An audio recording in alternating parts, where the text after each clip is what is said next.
Olá, meu amigo, olá, minha amiga. Estamos de volta aqui com mais um Professor Zainag Entrevista, aqui no projeto do Lê em Campo. E hoje nós vamos ter... Nós já falamos desse tema aqui há um tempo com uma advogada que falou disso, vocês podem recuperar aqui nos vídeos anteriores, que é o eSports Law. Olha que coisa chique, né? Mas hoje nós estamos trazendo também um outro advogado, mas um advogado que estuda a fundo o eSports Law. Está aqui, né? O livro Introdução ao Estudo do Esportes Law. A introdução já é desse tamanho. Imagina quando escreveu o complementar, que é o Antônio Carlos Bradfish. Falei certo? Júnior. Falou. Júnior. Tem o Bradfish. Sim. É Bradfish, não é Brad Pitt. Tá? Não confunda. Que, segundo a mãe dele, a esposa, enfim, ele é mais bonito que o Brad Pitt. Certeza. Segundo ele, não. Lógico. Mas, meu querido Antônio Carlos, obrigado, muito feliz de você vir aqui, até porque, gente, ele me deu esse exemplar em 2021, tá? E ele é um dos poucos nomes que tratam desse estudo no país. Eu tenho meu querido confrade Ricardo Miguel do Rio de Janeiro, que acho que ele foi pioneiro, né? Sim, sim. O Ricardo abriu uma porta muito boa, porque você talvez não saiba, ele tomava muitas cacetadas. O pessoal falava, não é esporte, não é esporte. Agradecendo você ter vindo aqui, vamos começar no ataque. Eu não sei como é que funciona no esportes law, no esporte eletrônico. Isso é esporte? Tem gente aí que andou falando outro dia que não era esporte. É esporte. Bom, primeiro eu queria agradecer o convite, professor Zainag. Como eu já disse em outras oportunidades, o livro do professor Zainag me ajudou muito, né? Foi um dos direcionadores da obra que falava sobre atleta. E, já começando a responder a pergunta, aquela equiparação do atleta do esporte tradicional com o atleta do esporte eletrônico. Então, quando sempre vem essa pergunta se o esporte eletrônico é esporte ou não, a gente passa por diversas questões que precisam ser esclarecidas para entender se aquela prática é uma prática esportiva ou não.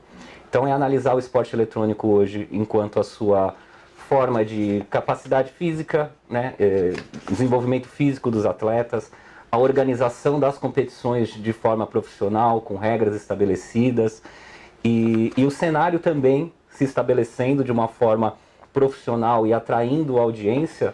Você tem também a sociedade identificando essas competições hoje como esporte.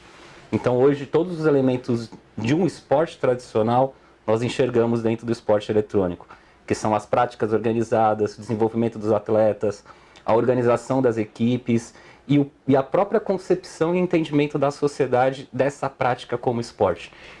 Gozado, né? Por que será a dúvida que... Não é razoável quem tem essa dúvida, porque, mas porque fica imaginando que esporte o cara tá lá com o brinquedinho, né? Como começou, como é que chamava antigamente? Era os primeiros jogos que a gente ligava na TV. Os videogames, né? Videogames, você é mais novo, você já é dos Nintendo, acho que é o nome, né? Não, eu peguei Atari, né? Sou de 81, não sou tão novo. Mas eu lembro mas em 80 e pouco meus irmãos compravam lá o Come Come. Que era telejogo, legal, Pac-Man. né? Pac-Man. Eu já vou pro português. Mas você fala um negócio aqui, quer ver? Quando você tem um capítulo que você fala da origem do esporte eletrônico, mas antes complementar, né? Essa dúvida tem ano passado com o xadrez, né? Sim. Você aborda aqui? Nem chegou a Falo né? um pouco sobre isso. Não tinha certeza. E também da diferenciação do esporte eletrônico, que muitas pessoas puxam como um esporte da mente, unicamente um esporte da mente. Como se a mente também não estivesse dentro do corpo. Exatamente. Começa por aí. Mas, na verdade, avaliando o esporte eletrônico, e esse é um dos preconceitos com o esporte eletrônico para não entender ele como esporte, porque não tem atividade física, não tem suor, não tem desgaste. Quando, na verdade, sim, se você analisar hoje as práticas de esporte eletrônico, tanto as práticas mobile, que são de celular, e as práticas de desktop, que são as de computador mesmo e console, existe movimento repetitivo das mãos, existe pressão articular, existe pressão na coluna, existe a questão da atenção, movimento visual, cognitivo. Então são vários estímulos corporais e desgastes que inclusive dentro de uma competição já foi feita no CBLOL, que é o campeonato de League of Legends de 2016, onde um médico, se eu não me engano era médico do Corinthians, fez uma avaliação de um atleta, instalou os sensores para monitorar aquele atleta durante a competição e em muitos momentos foram identificadas frequências cardiorrespiratórias muito similares, alteradas e similares a um esporte tradicional. Então aquela ideia de que não há esforço físico e desgaste, ela é superada, inclusive, cientificamente por essas análises. Porque tem uma coisa, né? Eu vou dar uma palmatória que muito tempo até falava essa bobagem. Não, o cara se dedica muito ao corpo, ele não é muito inteligente, ele não desenvolve a memória, né? Mas eu tô falando moleque lá atrás, né? Que era desculpa porque eu não tinha tempo para praticar esportes. Mas é absurdo, porque eu falo, o cérebro está dentro do corpo, quando você está... E é gozado, eu me lembro que no colégio eu tinha um técnico que eu jogava futsal e ele dizia o seguinte, geralmente o cara que é bom na quadra é bom dentro da sala de aula. Aí eu comecei a ver, eu não era um bom goleiro, então também não era um bom aluno. Mas eu vi os meus colegas que eram bons, eles eram bons tanto na sala de aula, aqueles que se destacavam na quadra. E isso, falando, você falou do movimento dele, eu me lembro, em 2018 a gente estava, nós, Academia Nacional de Direito Esportivo, num evento no Orlando City. E o Ricardo Miguel foi falar disso, e ele usou esse termo aqui, falou, olha, como não tem movimento, se é por conta de movimento físico, tá aqui, tudo que você está falando. Inclusive a questão da movimentação, hoje nós temos atletas já, notícias de atletas asiáticos que se aposentam por questão de movimento, esforço repetitivo. Eu ia perguntar isso. No futebol, ontem, nós estamos gravando numa quinta-feira, após uma quarta de jogos pelo Campeonato Brasileiro. Os atletas que jogaram ontem, hoje estão todos doloridos. Sim. E o atleta do esporte lá também fica tudo dolorido. Também. Na verdade é bem similar, Toizanagi, a dinâmica do esporte eletrônico, ela se assemelha muito ao esporte tradicional, muito similar ao futebol, por exemplo. Hoje você tem as organizações de esporte eletrônico com departamento médico, fisioterapia, psicólogos, a questão nutricional, tudo isso direcionado para o desempenho dos atletas. Então quando há uma competição, um dia de competição oficial, há um descanso no dia seguinte. Então é garantido esse descanso para eles, tanto físico como mental. E essa garantia está onde? É do costume? É do costume. Ah, tá. É do costume. Coisas trazidas do esporte tradicional para o esporte eletrônico. E como é que você foi pensar em se dedicar a isso? O que te deu na louca? Você estava lá um dia na verdade, brincando com o Tetris e falou, vou escrever. Não, na verdade, assim, games é algo que eu sempre gostei. Então, desde criança, eu era muito ligado em games, né? Videogames, computadores em geral. E eu jogava também. Então eu jogava, quando adolescente eu jogava muito Counter-Strike, que é um jogo competitivo, tinha um time com meus amigos. Só que aí eu comecei a entrar na faculdade, né? Eu entrei na faculdade novo, entrei com 16 anos na faculdade. Nossa, bem novo mesmo. Então eu larguei. Quando eu entrei na faculdade eu falei, eu vou focar aqui, vou estudar. Você estudou na PUC? Não, fiz só a pós na PUC. A pós, você vê 2 pós aqui na PUC, uma na GV, fera, hein? Bom, e aí? E aí eu foquei no estudo e eles continuaram. E no que eles continuaram competindo, vinham as primeiras questões. Sempre que tem alguma dúvida, você vai procurar quem? O amigo, o estudante, né? É o mais próximo e barato de advogado que você consegue ter. E é a certeza que vai tomar uma invertida que vai... A gente falava bobagem, estou falando até por você estava em primeiro, segundo ano. Um negócio. Você sabe que no meu tempo de estudante, talvez você também não saiba, a OAB tinha um provimento 33, que permitia que o quarto e quintanistas do direito, eles podiam advogar na área trabalhista e na área criminal para determinados crimes. E eu ia fazer essas coisas. Eu olho para trás e falei, quanta besteira, gente. E aí, em boa hora, proibiram esse negócio. Sim. Então, aí iam falar com você, né? Não, então, aí iam falar comigo. Aí tinha um campeonato, olha, eles precisam assinar esse termo para participar do campeonato. Você pode dar uma olhada para mim? Olha, tem uma equipe aqui que quer contratar a gente e quer dar um mouse e um teclado. Você estava ali, final dos anos 90, né? Se for nasceu em 81? Não, foi 97, eu entrei na faculdade em 98, era essa época, 99. Você entrou com 16 anos, caramba. E aí eles, não, vamos entrar, eu preciso ver esse contrato e tal, o time quer me dar um mouse e um teclado para eu jogar. Eu falei, vamos ver o que está escrito. Qual será Então, a contrapartida? eu comecei a ver nesse mercado, assim, na época da faculdade, muito incipiente, né? Mas mais acompanhando mesmo o mercado e tendo essas principais dúvidas. Aí o cenário evoluiu. Esses meus amigos hoje continuam no cenário, né? São profissionais, alguns trabalham mais na parte administrativa, mas continuam no cenário. E isso foi me mostrando, ó, que tem alguma coisa que vai se desenvolver. E a gente acompanhava outros cenários de fora, né? De fora do país, que já eram mais, não vou dizer organizado, mas mais então não tem problema de expansivo. idade, né? Porque você está falando dos seus amigos, são mais de 40, eu estou na faixa dos 40, igual você. Não, na época, mais novos, 18, 19. Ah, hoje sim. Hoje sim. Mas é que você falou que eles continuam. Continuou. Alguns jogando, mas já saem dos times profissionais, ficam mais na questão administrativa. Ah, mas estão no meio. Igual mas estão no meio. O ex-atleta de futebol que vai virar diretor, vira diretor, vira gerente. técnico, exatamente. Então eles ainda continuam por lá.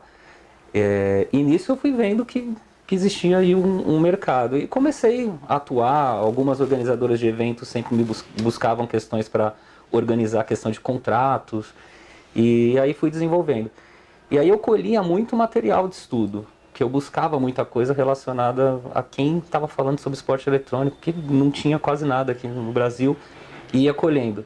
Então todo esse material que eu colhi, aí eu percebi, eu falei, olha, vou pôr num livro. Dá para fazer um livro, né? Eu falei, eu preciso fazer um livro até para auxiliar quem quer começar a atuar nessa área de uma forma mais organizada do que eu, né? Aí o doutor falou do Miguel.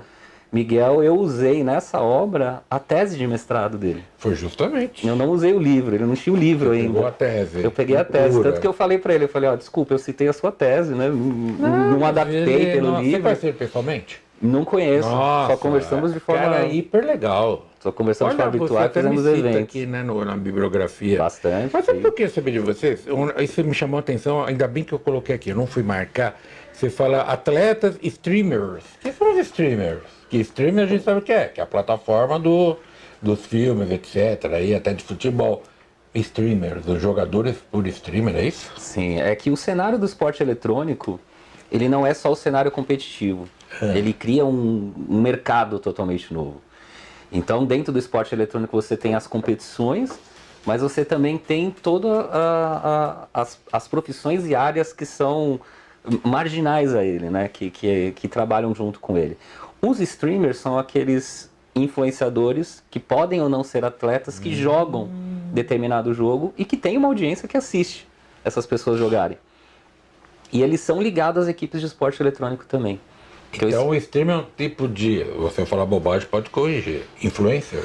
Ele é um tipo de influenciador. Ele é um tipo de influenciador, porque ele atua ligado ou não a algumas equipes, mas algumas equipes contratam esses streamers, são famosos, para ele divulgar. Então ele faz a transmissão dos jogos, ele joga, interage com o público. Então você tem a audiência e os fãs, né, do time, muitas vezes vêm por esses canais, que são os streamers. Como fosse um MC do streamer, do Esportes lá. Caramba, rapaz, eu adoro entrevistar, que o que eu aprendo, na época da TV Justiça, nossa, que era uma faculdade por semana, aqui já é uma pós-graduação. E aí você tem todas as questões jurídicas que envolvem o streamer, o influenciador... Os vínculos de emprego podem existir ou não, que você é especialista em direito do trabalho, né, em processo de trabalho, você fez lá na PUC com a época do Pedro Mano, né? Ele não era coordenador, saudoso amigo meu. E tem um contrato aqui legal, um capítulo que foi o que me chama mais atenção pelo fato de eu gostar de direito de trabalho, né? Mas gosto de tudo na área de direito esportivo. Quando você fala o capítulo 9, que é os contratos dos atletas de esportes. Aí se você ter contrato de atletas, não põe esportes, olha o que... Contrato de trabalho, contrato especial de trabalho no esporte, cláusula compensatória, vínculo de emprego, luvas, bichos, prêmios. Foi aqui que você deve ter visitado bastante, né? Exato. Que legal. Rapaz, férias, seguro de acidente. Olha aí. Que é o último item desse teu capítulo. Você acha que você defende aqui que tem de contratar o seguro de acidente, porque acidente não é só que, fala acidente, pensa, quem pode tomar um choque e morrer. Não é isso. O acidente é a própria doença profissional, né? Exatamente. Então, se a gente compreende essa prática como um esporte, Nada mais justo que a gente utilize as legislações que tratam sobre o esporte para serem aplicadas nessa área. Então, as adaptações e a busca por regulamentação, porque se fala muito, esporte eletrônico não tem regulamentação. Precisa regulamentar o esporte eletrônico. E agora... E eu sempre falo, né, antes da gente buscar o que é novo e o que é diferente, vamos ver o que já existe e que pode ser utilizado e que pode ser aplicado nessas mudanças sociais. Então, você diz aqui, né, que atleta como indivíduo praticante de uma modalidade esportiva com objetivos profissionais, da definição, que atua na prática do desporto de rendimento. Melhor dizendo, é o praticante que utiliza de prática esportiva como meio de vida. Nós estamos feijãozinho com arroz, né? Sim. É isso que é legal, é explicar de forma simples, como profissão e para a sua prática de subsistência. Então, é como o jogador de futebol profissional. Ele não trabalha no bar. Ele não, até dirige Uber, né? Que durante a pandemia alguns tiveram de fazer isso. Mas como regra não é motorista de Uber, não é advogado, né? Vive daquilo e sustenta assim a sua família com esse seu salário. E como é que a gente pode chamar? O atleta desportivo, o atleta. O e-atleta.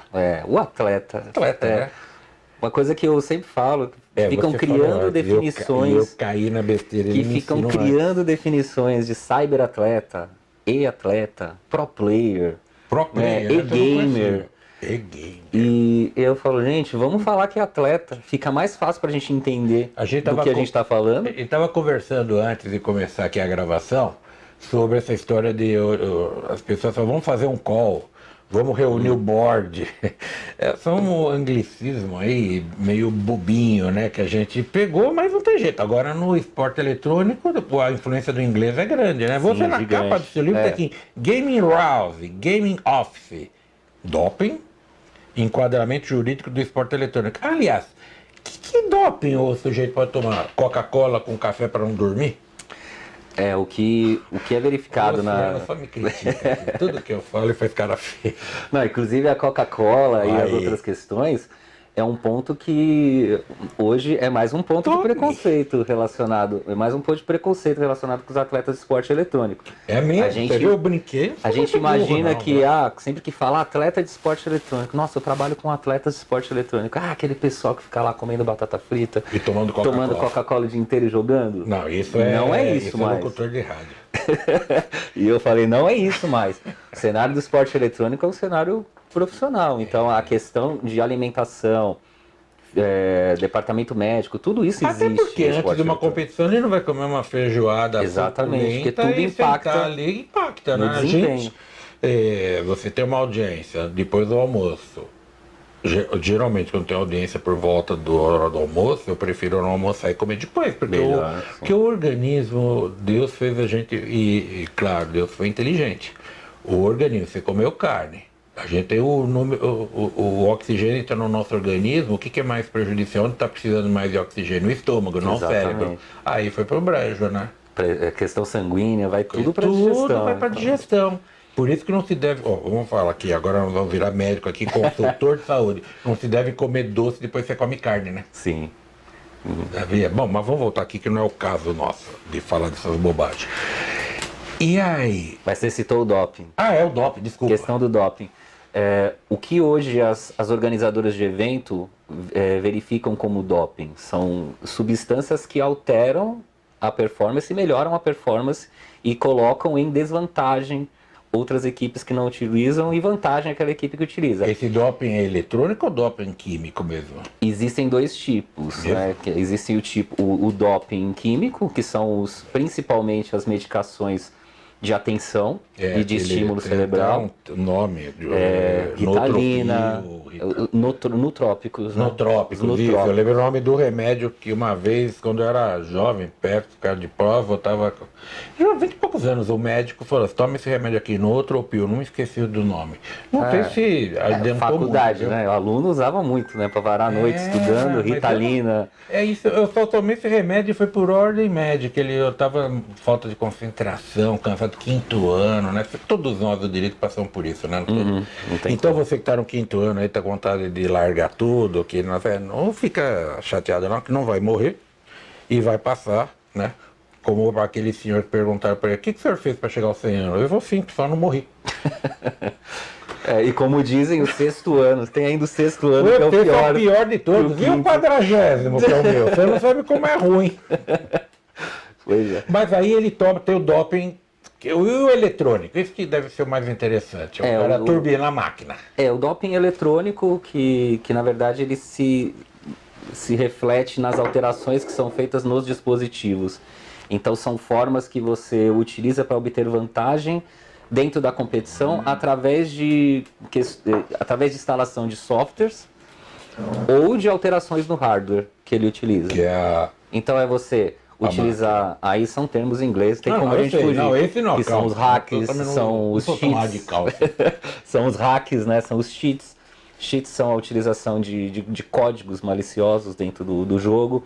São os glitches. Glitches são. Que é isso? Eu não sei. Glitches são falhas que o jogo tem. Então, determinado mapa, por exemplo, se você entrar dentro daquela porta, você vai ficar invisível. Então, isso já é identificado. Todos sabem que existe aquele glitch. E se ele utilizar aquilo durante uma competição, ele pode ser punido. Então, mal comparando, talvez bem comparando, ou o mais possível, que é uma baita de uma bobagem, é igual a corrida de cavalos. Porque tem o doping do animal e o doping E o doping como é que chama? Do jockey. Do jockey. Aqui o doping da máquina e o doping do operador, do atleta. Aí mas no automobilismo. O automobilismo, ciclismo, do cavalo. Ciclismo, né? O automobilismo tem toda uma regra. O Ciclismo, a gente tem aqueles casos de alteração. Tocar até o sangue. Que coloca o rotor, né? Coloca um rotor dentro da roda. Que faz com que ele ande mais rápido, né? Já foram identificados isso em algumas competições. Gozado, como ser humano, o que será que leva a pessoa? Uma vez um amigo meu que era personal trainer, ele falou, olha, se eu participar de uma competição e souber que eu usar alguma coisa, essa competição ainda que ninguém saiba, eu vou me sentir muito mal, porque eu não sei se eu tinha capacidade de ganhar. É querer ganhar, né? E tem dinheiro, não tem dinheiro envolvido? A gente tá indo pro final aqui, porque todo mundo quer saber. O negócio da dinheiro. Hoje é um dos mercados que mais movimenta a economia, que mais movimenta valores, é o mercado de games e de esportes eletrônicos, né? Hoje o mercado de games já é maior que o do cinema. Só o dos jogos eletrônicos já é maior do que o cinema. E o do esporte eletrônico, que é um mercado atrelado à indústria dos games, vem se desenvolvendo cada vez mais. Então é algo que tem um potencial muito grande de crescimento. Eu li em algum lugar que hoje em dia a gente recebe informações à torta à direita, não sabe de onde vem, né? Isso é um problema muito sério dessa sociedade da informação. Você recebe informação, aí não sabe de onde viu, igual jurisprudência. Você vai pesquisar, onde que eu vi esse julgado? Será que foi no Instagram, no Face ou simplesmente num site próprio? Ou numa revista própria, né? E agora tem que tomar cuidado porque tem as jurisprudências que não existem, né? Estão usando inteligência artificial que cria jurisprudência. Mas você sabe que isso, eu sempre falei em sala de aula, o problema do advogado que inventa ementa. Por isso que os tribunais, quando era tudo em revista autorizada, que era séria. Apesar também que o juiz não vai julgar por um julgado que também é um sujeito estudioso. Mas eu quero saber o seguinte, eu li em algum lugar, e aí que eu te faço a pergunta, que tem a cyberatleta ou atleta desse esporte eletrônico, que ganha o mesmo que grandes jogadores de futebol. Verdade? Dependendo da modalidade, por exemplo, sim. Modalidades como Counter-Strike e Valorant, que são atletas que ganham um percentual de remuneração bem alto. Principalmente os que atuam fora do Brasil. Mesmo. E aí que eu falo fora do Brasil, porque tem equipes brasileiras que estão localizadas fora do Brasil. Que elas montam a sua base fora do Brasil, porque o cenário é mais forte na Europa. Então eles montam bases na Europa e lá é tudo dólar, euro, né? Euro, dólar, são valores diferentes. Então os salários chegam a valores bem significativos. A sua filha joga? Joga. Então você não é daquele pai que vai lá, chega de mexer nisso. Você quer que ela jogue. Que é igual antigamente. Joga sério, filho. Joga não vai ficar brincando aí. Não é hora de brincar. Só brincar. Porque eu conto uma passagem da minha família. Eu tive a minha tia, né, irmã da minha mãe, ela arrumou um namorado e levou o namorado pro meu avô, policial, conhecer, né? Anos 50. Cara brabo. Tinha que primeiro pedir, outros tempos. Como aconteceu com meu pai. Meu pai era um cara tão a família da minha mãe sempre gostou muito do meu pai. E gostava desse meu tio também, só que esse meu tio era goleiro da Portuguesa, profissional. Aí o meu avô delegado lá, o que o senhor fazia? Eu jogo futebol. Quê? Eu sou goleiro da Portuguesa. Põe esse daqui pra fora, não arrumei, não criei filha pra casar com vagabundo. Hoje, a família, levem na brincadeira, pelo amor de Deus, né? Ou sério, se quiser também. Chegar em casa e falar, mãe, tô namorando com um jogador aí da base do São Paulo. Pô, filha, caramba, traz ele aqui. Segura esse garoto. Segura esse garoto. Agora, e se falar, nossa, eu namoro com um gamer, que é isso? O cara joga. Não, pode ficar, viu? Não critica a sua filha, não. E a pergunta aqui que não quer calar: quem joga isso daqui é nerd? Não necessariamente. Essa você esperava? Essa é aquela questão que existe ainda do preconceito, né? Quando você olha. Do preconceito Porque não ruim, do preconceito. Acha que é o sujeito exatamente, com o preconceito. fundo de garrafa nos óculos, e só que o dia inteiro. Que hoje a gente tem aquela ideia gente, por favor, a gente tem aquela ideia de que o nerd é aquela pessoa isolada num quarto. Tá no outro mundo. Outro mundo, só fica lá no computador e joga. Hoje acabou isso, né? Que até as pesquisas mostram que nós temos a população hoje cada vez mais crescente, o número de gamers da população brasileira, que usam celulares para jogar. Então, assim, qualquer pessoa nessa pesquisa que usa um celular para jogar é um gamer. Então vamos ver, né? Não é. Eu falei brincando, que hoje em dia a gente tem que explicar tudo, né? Você respirou, tô respirando, que se eu não respirar, eu morro. Mas é o seguinte, a pessoa pode ser introspectiva e ser jogador de esporte ou esporte eletrônico, né? Ou não. Como tem jogadores de futebol introspectivos. Jeito é o Messi, que é uma pessoa que não tem tanta. Não é tão expansivo, extrovertido como outros atletas. Joga futebol. E você sabe, uma vez eu falava com o assessor de imprensa do Grêmio, fui lá conhecer ainda o Grêmio antigo, o estádio antigo, a sala de imprensa. Eu falei, e os jogadores aqui, eles não gostam de. Tem algum jogador que não gosta de dar entrevista? Ele falou, todos. Nenhum jogador gosta da entrevista, tem que estar lá e tem que fazer isso. Porque precisa, porque não gosta de conversar. Então isso é da pessoa, não é típico de quem é introvertido. O cara extrovertido, assim, mais ou menos como eu, né? Tem bastante nesses jogos. Tem.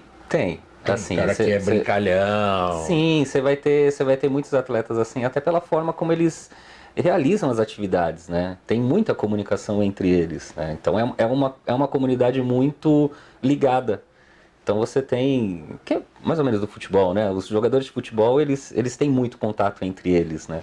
Os atletas aqui também têm muitos contatos. A gente tem contato entre advogados. Exato. Então assim, não tem essa introspecção, essa imagem do atleta introspectivo, ela não tem se nada reflete com o cenário. O menino ou a menina, ele pode não é uma característica específica de um atleta desse. Então, porque ele pode teve uma novela agora que mostrava o menino que não saía do quarto e ficava o tempo todo jogando e que virou doença. Isso é outro, mas pode. Mas são situações diferentes. Diferentes, é porque eu fiz, em tom de brincadeira, que você me conhece, né? Eu levo a vida na brincadeira falando coisa séria. Porque há uma diferença muito grande entre você ser sério e seriedade e sisudez. Que tem muita gente sisuda que não é séria, né?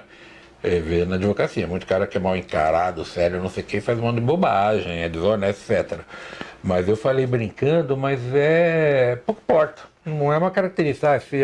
Esse menino, essa menina que fica muito lá no quarto, não gosta de atender visita quando vem.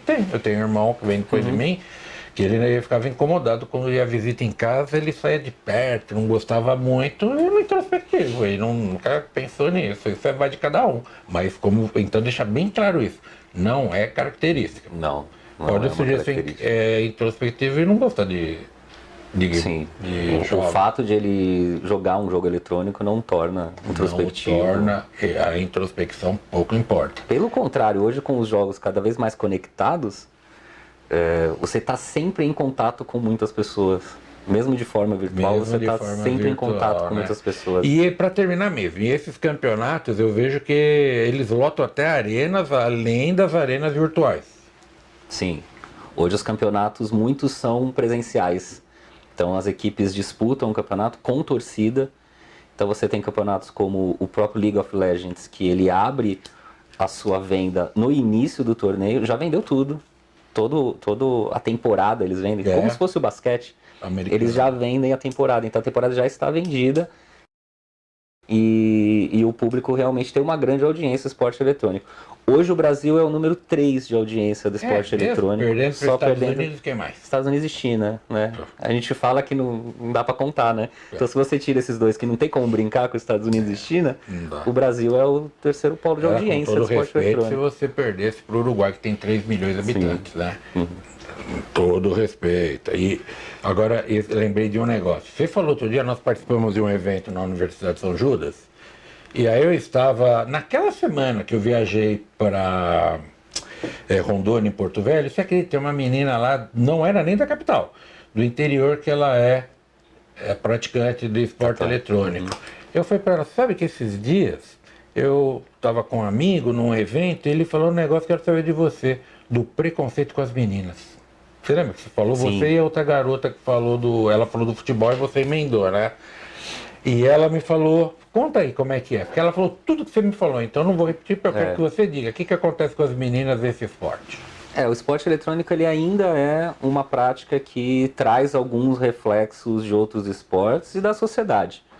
A mulher tem muita dificuldade ainda em desempenhar atividades no esporte eletrônico, pelas ligas não terem ligas próprias ou bem estruturadas, né, com investimento para as ligas, e a própria dificuldade da mulher no ambiente dos jogos em si. Aí eu não falo nem do esporte eletrônico, falo dos jogos, daquelas que não competem, daquelas que jogam de forma amadora mesmo, para se divertir, por hobby.